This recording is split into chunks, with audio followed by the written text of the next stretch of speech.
الحمدللہ رب العالمین والصلاة والسلام علی خاتم النبیین اما بعد فاعوذ باللہ من الشیطان الرجیم بسم اللہ الرحمن الرحیم۔ پڑھیے الصلاة والسلام علیک یا رسول اللہ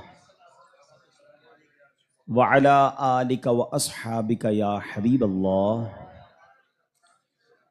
الصلاة والسلام علیک یا نبی اللہ وعلی آلک واصحابک یا نور اللہ۔ درود پاک پڑھنے کے بے شمار فضائل و برکات ہیں۔ کاروباری حضرات بعض اوقات اس طرح کے وظائف پوچھتے ہیں کہ کوئی ایسا وظیفہ بتائیں جس میں کاروبار میں برکت بھی ہو، ناگہانی آفتوں مصیبتوں سے ہم محفوظ ہو جائیں، ہماری کوئی پروٹیکشن ہو جائے۔ تو میں ایک حدیث پاک آپ کو سنانا چاہتا ہوں۔ میرے آقا علیہ الصلوۃ والسلام فرماتے ہیں، جس کا مضمون ہے کہ جو شخص مصیبتوں اور پریشانیوں میں ہو اسے چاہیے کہ مجھ پر کثرت سے درود پڑھے کہ درود مصیبتوں اور پریشانیوں کو لے جاتا ہے۔ یعنی اگر کسی بھی تکلیف میں ہیں، اگر آپ چاہتے ہیں کہ وہ تکلیف، چاہے وہ بیماری ہے، چاہے وہ بزنس کی پرابلم ہے، واٹ ایور کلیمٹی اور پرابلم یو ہیو، درود پاک وہ وظیفہ ہے جو مشکلوں کو آسان کرنے والا وظیفہ ہے۔ اچھا، پھر اگر بینیفیشل کی بات کریں، ہم کاروباری لوگ ہیں، ہم ملٹیپلیکیشن آف بزنس کو غور کر رہے ہوتے ہیں کہ یار کدھر سرمایہ لگائیں یا کدھر سے آسانی کے ساتھ جو ہے وہ منافع کمایا جا سکے۔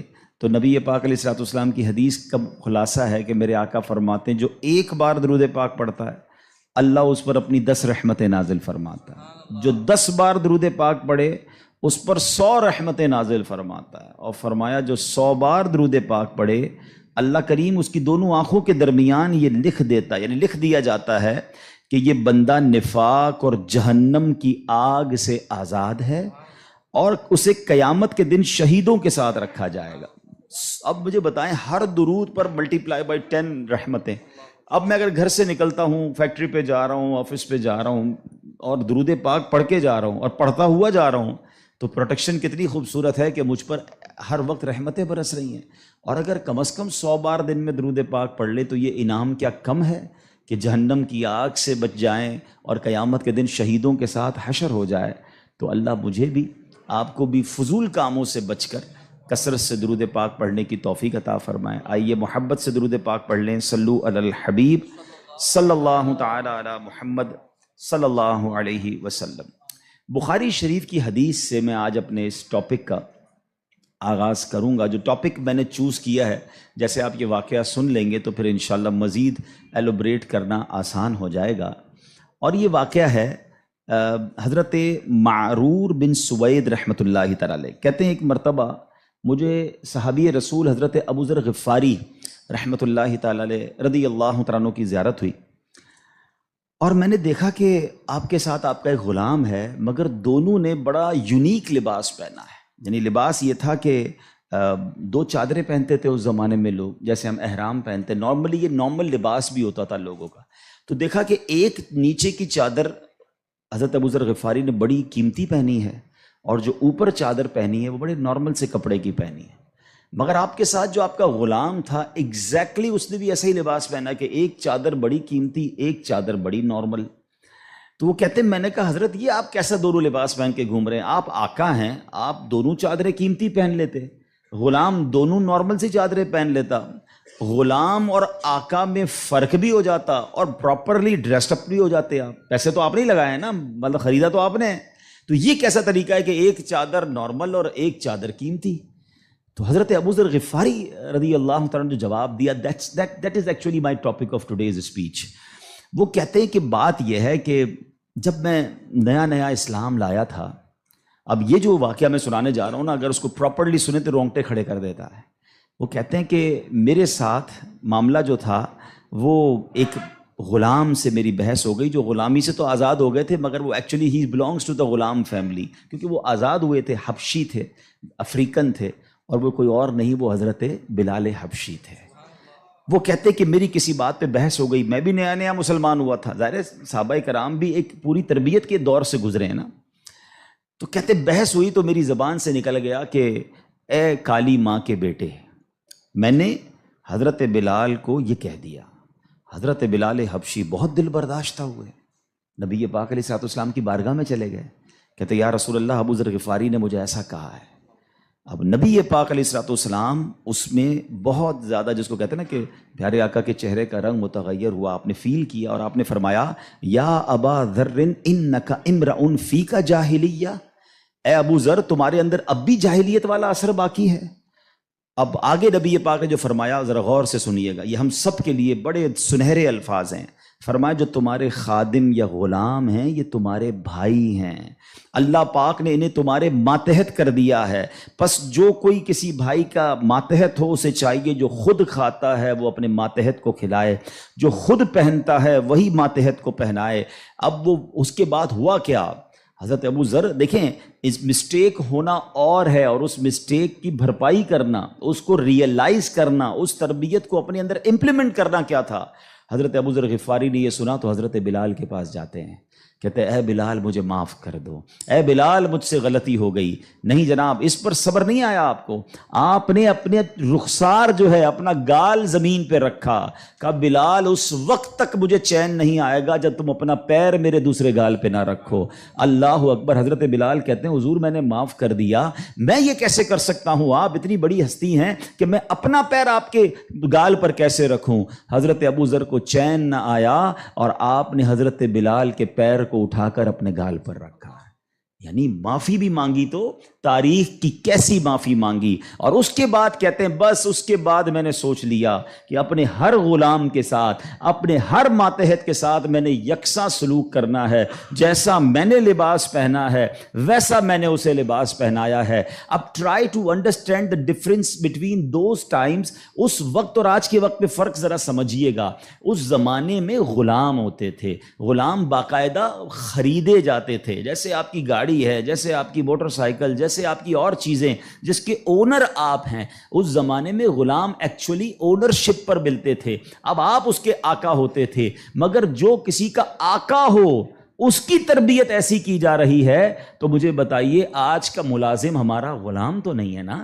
آج تو ہم نے اس سے ایک وقت کا اجارہ کیا ہے کہ جناب آپ 8 گھنٹے کے لیے میرے پاس آئیں گے اور پرٹیکولرلی یہ کام کریں گے، جو کام دیا میں اس سے وہ کام لے سکتا ہوں، نہ میرا وہ زر خرید غلام ہے، شام کو جا کر وہ کچھ بھی کرے اس کا میرا کوئی کانٹریکٹ ہی نہیں ہے۔ مگر اس کے باوجود جو آج ملازمین کے ساتھ سلوک کیا جاتا ہے، غلام کے ساتھ اچھا سلوک کرنے کا اسلام درس دیتا ہے، تو ملازمین کے ساتھ تو اس سے بڑھ کر اچھا سلوک کرنا ہوگا نا، کیونکہ وہ تو غلام بھی نہیں ہے۔ مگر آج غریب ملازمین کے ساتھ جس طرح بعض لوگ بیہیو کرتے ہیں، میں ایسا نہیں کہتا کہ سارے لوگ کرتے ہیں، ماشاءاللہ کچھ ہم نے دیکھا، چاہے وہ فیکٹری اونرز ہوں یا مالکان ہوں کاروبار کے، وہ بچوں جیسا سلوک کرتے ہیں، اور کرنا بھی یہی چاہیے۔ وہ غریب ہے تو اس کا مطلب یہ نہیں کہ اس کے پاس دل نہیں ہے، اور اسلام ہمیں حقوق بیان کرتا ہے اور ہمارے صحابہ نے اس کو کس طرح امپلیمنٹ کیا۔ اب یہ ایک بات ذہن میں رکھنی ہے، نبی پاک کی ایک حدیث یاد رکھیے گا، میرے آقا علیہ الصلوۃ والسلام فرماتے ہیں من آذا مسلما فقط آذانی ومن آذانی فقط آذ اللہ، جس نے کسی مسلمان کو تکلیف دی۔ اب اس میں کہیں بھی ایسا نہیں ہے کہ اپنے برابر کے مسلمان کو تکلیف نہیں دینی ہے۔ میں چیمبر آف کامرس کا ممبر ہوں تو کسی چیمبر آف کامرس کے ممبر کو تکلیف نہیں دینی، میں فیکٹری مالک ہوں تو کسی فیکٹری مالک کو تکلیف نہیں دینی، میں ایک ایلیٹ کلاس یا اچھی کلاس کا رہنے والا ہوں تو اپنی طرح کے لوگوں کو تکلیف نہیں دینی۔ یہ مطلقاً حدیث ہے، من آذا مسلمن، ٹھیلے والے کو بھی تکلیف نہیں دینی جو مسلمان ہے، جو جناب میرا ملازم ہے اسے بھی تکلیف نہیں دینی، جو میری فیکٹری کا دروازہ کھولتا ہے مجھے اسے بھی تکلیف نہیں دینی۔ بلکہ میں آپ کو سچ بات بتاؤں، یہ وہ لوگ ہوتے ہیں کہ جن کے ساتھ اچھا سلوک کر کے ہم اپنے رب کو بہت راضی کر سکتے ہیں۔ اب ایک اور واقعہ سنیے، اور سبحان اللہ یہ واقعہ بھی حضرت بلال حبشی ہی سے ریلیٹ کرتا ہے۔ اب آپ ایک اور بات سمجھیے، حضرت بلال حبشی کا بیک گراؤنڈ کیا تھا؟ حبشہ جو ہے وہ ایتھوپیا کو کہتے ہیں، آج کل وہ ملک ایتھوپیا ہے، ٹھیک ہے نا؟ اٹ مینز وہ افریقن تھے، عرب کے اندر ایک افریقن غلام کے طور پر وہ آئے تھے، اور آپ نے بہت ڈیفیکلٹ لائف اسلام کے لیے گزاری۔ جو آپ کا آقا تھا نا امیہ، میں نے وہی کہا کہ باٹ کر لیتے تھے، خرید لیتے تھے، وہ بہت سخت اسلام دشمن تھا۔ اب امیہ کو جب پتا چلا کہ حضرت بلال مسلمان ہو گئے، اب اس نے حضرت بلال پر مظالم کے پہاڑ توڑ دیے. ابھی حیدرآباد میں ہم لوگ موجود ہیں, گرمی کا سیزن ہے, ہم شاید 10 منٹ بھی باہر گرمی میں کھڑے نہ رہ سکیں اس وقت, لیکن مکے کی گرمی, جن کو جو گئے مکے مدینے میں, حضرت بلال کو تپتی ریت پر وہ لٹاتا تھا. اجر عطا فرمائے حضرت ابو بکر صدیق رضی اللہ تعالیٰ عنہ کو. دیکھیں حضرت ابو بکر صدیق بھی بزنس مین تھے, یہ میرا ٹاپک نہیں ہے, ورنہ ایک بہت خوبصورت یہ بھی ٹاپک ہے کہ ہمارے صحابہ جو بزنس مین تھے انہوں نے کہاں کہاں پیسے خرچ کیے. میں اور آپ بھی کرتے ہیں, but what a right investment they did on that time. Hazrat Usman غنی کی انویسٹمنٹ دیکھیں, آج بھی حضرت عثمان غنی کا وقف مدینے میں جاری ہے, آپ کے علم میں ہوگا. بہرحال حضرت ابو بکر صدیق گئے اور امیہ سے کہا کہ بلال مجھے بیچ دو. اب امیہ جو تھا نا وہ بڑا شیطان تو تھا ہی, اسلام دشمن تھا. حضرت بلال سے اس کا بغض کی وجہ بھی یہی تھی. تو اس نے مثال کے طور پہ, اس وقت مارکیٹ ریٹ تھا 500 درہم, میں مثال کے طور پہ اس نے کہا میں 1000 درہم لوں گا. آپ نے کہا ٹھیک ہے. حضرت ابو بکر کہتے ہیں کہ نہیں اب 2000 لوں گا. سودا ڈن ہونے کے بعد کہتا ہے اب 2000 لوں گا. آپ نے کہا اوکے. کہا 3000 لوں گا. آپ نے کہا اوکے. وہ قیمت بڑھاتا گیا, حضرت ابو بکر صدیق اوکے کرتے گئے. اب ایک پرٹیکولر بڑی بگ اماؤنٹ پر حضرت بلال کی ڈیل ہو گئی. امیہ کہتا ہے اے ابو بکر, میں نے تو تمہارے بزنس کے بڑے چرچے سنے تھے, مجھے تو یہ پتا تھا کہ تم جو ہے بڑے جانچ کر بڑی طریقے سے سودا خریدتے ہو, اتنا مہنگا یہ حبشی غلام خرید لیا. حضرت ابو بکر کے تاریخی الفاظ سنے, وہ کہتے ہیں امیہ تمہیں کیا معلوم بلال کی قیمت کیا ہے, تم اس سے زیادہ مانگتے میں اس سے زیادہ تمہیں دیتا. اللہ اکبر. رقم دی حضرت بلال کو لے کر نبی پاک کے پاس. اب ذرا سنیے گا, جب نبی پاک نے حضرت بلال کو دیکھا نا, کہا حضرت ابو بکر کہتے ہیں یا رسول اللہ بلال حاضر ہے, بلال کو آزاد کروا کے لایا ہوں. نبی پاک فرماتے ہیں اے ابو بکر, بلال کو خریدنے میں جتنے پیسے خرچ کیے تھوڑے پیسے میرے بھی اس میں شامل کر لو. اتنا پیار. اور حضرت بلال کے اس بیوٹیفل ڈیل میں حضرت ابو بکر نے کہا حضور میرا سب کچھ آپ ہی کا تو ہے, اگر میں نے کچھ خرچ کیا تو حضور یہ سب آپ کا ہے. اب حضرت بلال کا یہ بیک گراؤنڈ تھا, یاد رکھیے گا. اب مکے میں بڑے بڑے سردار بھی مسلمان ہوئے. آپ سب کو یاد ہونا چاہیے اسلامی تاریخ کا ایک ٹرننگ پوائنٹ تھا, اور وہ ٹرننگ پوائنٹ تھا فتح مکہ. ٹھیک ہے نا, فتح مکہ سے پہلے 10,000 لوگ مسلمان ہوئے. میں تھوڑا سا 1-2 منٹ میں تھوڑا سمرائز کر دوں تاکہ آپ میرے ساتھ اور انوالو بھی ہو جائیں, اور یہ تاریخ پتہ ہونی چاہیے. فتح مکہ ہوتی ہے 10 ہجری میں. 10 ہجری کا مطلب 8 ہجری میں, معاف کیجیے گا, فتح مکہ ہوتی ہے 8 ہجری میں. 8 ہجری کا مطلب ہے کہ نبی پاک علیہ الصلوۃ والسلام نے جو 40 سال کی عمر میں اسٹرگل آف اسلام شروع کی, اس کے 13 سال مکے میں گزارے, 8 سال مدینے میں گزارے. 13 اور 8 کتنے ہو گئے؟ 21 سال. 21 ایئرز میں 10,000 مسلمان ہوئے تھے. سمجھ رہے ہیں بات کو؟ اور اب کانکر ہوتا ہے مکہ. جب مکہ فتح ہوا اور تمام مظالم کرنے والے لوگ موجود تھے, سرداران مکہ موجود تھے, اور ان کو پتا تھا آج ہمارے تکہ بوٹی کر دیے جائیں گے, آج ہمارے سر قلم کر دیے جائیں گے, کیونکہ ہم نے تو اتنا ستایا ان کو, مکہ چھوڑ کے مدینے جانا پڑا. مگر اینڈ آف دا ڈے جو نبی پاک کا شاندار فیصلہ تھا کہ آپ نے سب کو معافی کا اعلان فرما دیا, یہاں تک کہ صحابہ کرام کی جن پراپرٹیز پر مکے کے کفار نے قبضہ کر لیا تھا, میرے آقا نے کہا وہ پراپرٹیاں بھی تمہیں ہم واپس نہیں لیں گے, وہ بھی تمہاری ہو گئیں. اس معافی کا فائدہ کیا ہوا یہ سمجھنا بہت ضروری ہے کہ 10,000 مسلمان ہیں 21 سالہ کوشش میں, اور سن 10 ہجری میں آفٹر 2 ایئرز جب میرے آقا فتح مکہ کے بعد حج فرماتے ہیں, جس کو ہم حجۃ الوداع کہتے ہیں, اور خطبہ حج کے موقع پر میدان عرفات میں 1,24,000 صحابہ اکرام ہوتے ہیں. معافی کا فائدہ دیکھ رہے ہیں؟ ہم کہتے ہیں بدلہ لوں گا, دشمنی چلے گی, نسل در نسل چلے گی, مٹا کے رکھ دوں گا, چھوڑوں گا نہیں. لڑائی کر کے دیکھ لو یا معاف کر کے دیکھ لو. ایک معافی نے اسلام کو کہاں پہنچایا؟ 10,021 سالوں میں, اور معافی کے بعد ودن 2 ایئرز 1,24,000 صحابہ کہاں موجود ہیں؟ عرفات کے میدان میں موجود ہیں. اینڈ فرام دیٹ ڈے, ایک اور بات, ہسٹری پڑھیے اسلام کی, فتح مکہ کے بعد اسلام نے جو ٹیک آف کیا ہے, آج تک اسلام پیچھے نہیں گیا. 200 کروڑ مسلمان ہیں آج دنیا میں. یہ فیضان ہے فتح مکہ کے اس اعلان کا, لا تثریب علیکم اليوم, آج تم سب آزاد ہو, تم سے کوئی سوال نہیں ہوگا. اور اس کے بعد سے اسلام کو جو عروج ملا. لیکن بھائی تربیت کا ٹائم تھا نا, جب یہ فتح مکہ ہو گیا نا تو پیارے آقا علیہ الصلوۃ والسلام نے اب مکے کی چابی, کعبے کی چابی ملی, اور اب کعبے کی چھت پہ اذان دینی تھی. یعنی ایک طرح سے یہ ایک وکٹری کا اعلان تھا. تو نبی پاک نے کس کو کہا؟ حضرت بلال کو کہا کہ ایک بلال جاؤ اور کعبے کی چھت پہ اذان دو۔ اب جو سرداران مکہ تھے نا، وہ کہتے ہیں یار ہم اتنے بڑے بڑے سردار، اتنی بڑی فیملی سے تعلق رکھنے والے ہیں، اتنا پیسہ ہمارے پاس، اتنے بڑے قبیلے کے سربراہ، اور آج اتنے عظیم موقع پر جو فتح مکہ کے بعد اذان دینے کا موقع، وہ بھی کعبے کی چھت پر، وہ کس کو دیا جا رہا ہے؟ ایک حبشی غلام کو۔ اللہ اکبر! یہ خبر نبی پاک تک پہنچ گئی کہ کچھ لوگ بے چین ہیں، کچھ لوگوں کو یہ برا لگ رہا ہے کہ بلال کو یہ موقع کیوں ملا، ہم بڑے خاندان والے، ہم پیسے والے۔ پیارے آقا علیہ الصلوۃ والسلام نے ان کو بلایا۔ پہلے تو نبی پاک نے سوال کیا کہ کیا آپ لوگ ایسی باتیں کر رہے تھے؟ کہ جی حضور کر رہے تھے۔ اب نبی پاک نے کیا فرمایا؟ نبی پاک کی گفتگو سے پہلے قرآن کی آیت نازل ہوتی ہے اور رہتی دنیا کے لیے ایک اصول بیان ہو گیا۔ اب یہ اصول مجھے اور آپ کو یاد رکھنا ہے۔ اللہ کریم قرآن میں ارشاد فرماتا انا اکرمکم عند اللہ اتقاکم، فرمایا بے شک اللہ کے یہاں تم میں زیادہ عزت والا وہ ہے جو تم میں زیادہ پرہیزگار ہے۔ یہ وہ فارمولہ ہے جو مجھے یاد رکھنا ہے۔ پیسے والا زیادہ عزت والا نہیں ہے، جناب میں فلاں چیمبر کا صدر تو وزیر نائب صدر تو فلاں علاقے کا ہیڈ تو جناب قومی اسمبلی کا ممبر تو منسٹر یا جناب مل اونر، نہیں، فلاں خاندان میرے سر نیم میں یہ نیم لگتا ہے جس کی وجہ سے میرا بہت بڑا خاندان ہے۔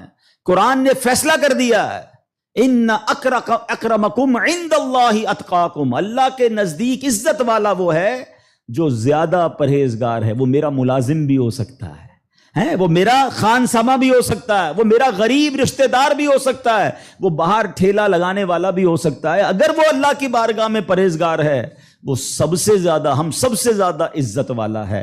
اور یہی اسلام کا حسن ہے۔ اچھا مزے کی بات یہ ہے، ایک طرف تو یہ حسن ہم پریکٹیکلی بھی پریکٹس کرتے ہیں۔ مثال کے طور پہ بعض اوقات آفس میں نماز کا ٹائم ہو گیا اور ہمارے کسی ملازم میں کوئی بادشاہ ہے یا حافظ صاحب ہے یا اچھا تلاوت کرنے والا ہے، ہم اس کو کہتے ہیں حضرت آپ نماز پڑھا دیں۔ بالکل اچھی بات، یہ تو اعلان ہے نا کہ بھائی آپ سیٹ ہیں، آپ پیچھے ہیں، اور امامت کون کر رہا ہے؟ ایک نارمل سا انسان ہے، لیکن وہ عبادت گزار ہے، اس کو قرآن آتا ہے، مگر صرف نماز کی حد تک۔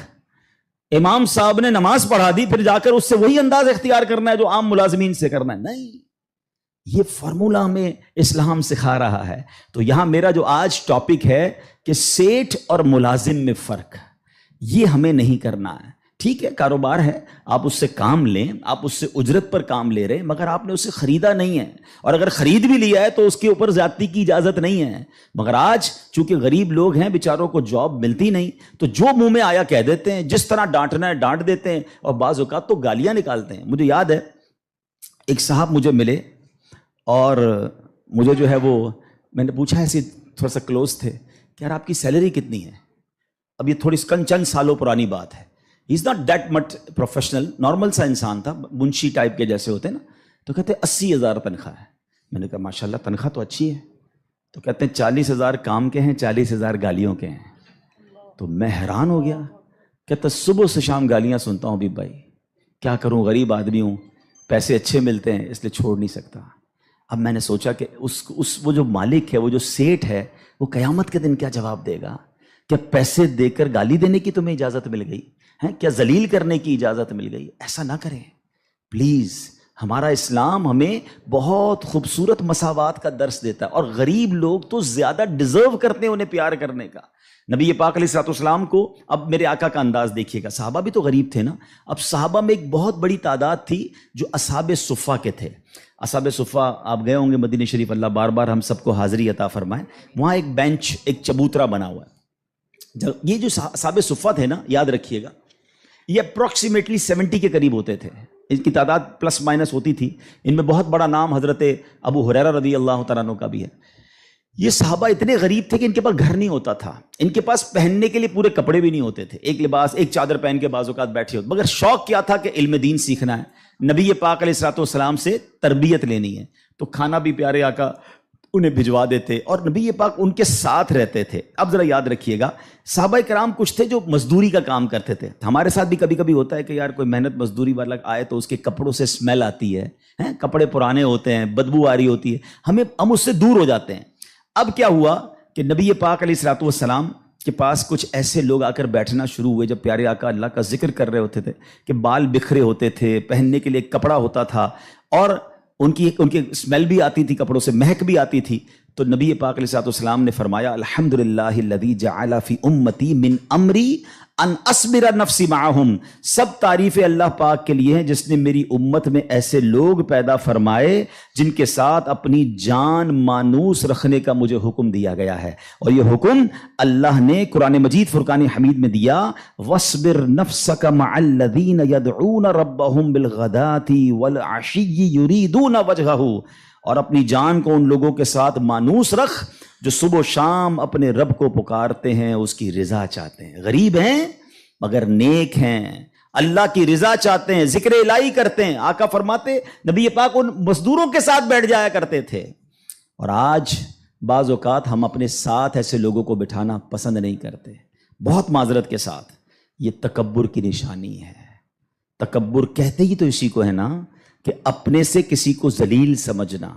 اور try to understand the severity of proud. یہ جو تکبر ہے نا، یہ اتنا خطرناک گناہ ہے کہ سب سے پہلے تو یہ سمجھیے کہ کائنات میں سب سے پہلا گناہ کیا ہوا تھا؟ تکبر ہوا تھا اور حسد ہوا تھا. یہ اتنے پرانے گناہ شیطان نے کیا تھا. شیطان کوئی پہلے سے ہی اللہ کا نافرمان نہیں تھا. 40,000 سال اس نے عبادت کی، جنت کا خزانچی تھا، فرشتوں کا استاد تھا، معلم الملکوت تھا. once in a lifetime he did proud. ایک بار تکبر کیا، حضرت آدم کو سجدہ کرنے سے انکار کیا نا. جملہ کیا تھا اس کا؟ قرآن میں موجود ہے نا، انا خیر من، اے اللہ میں اس سے بہتر ہوں.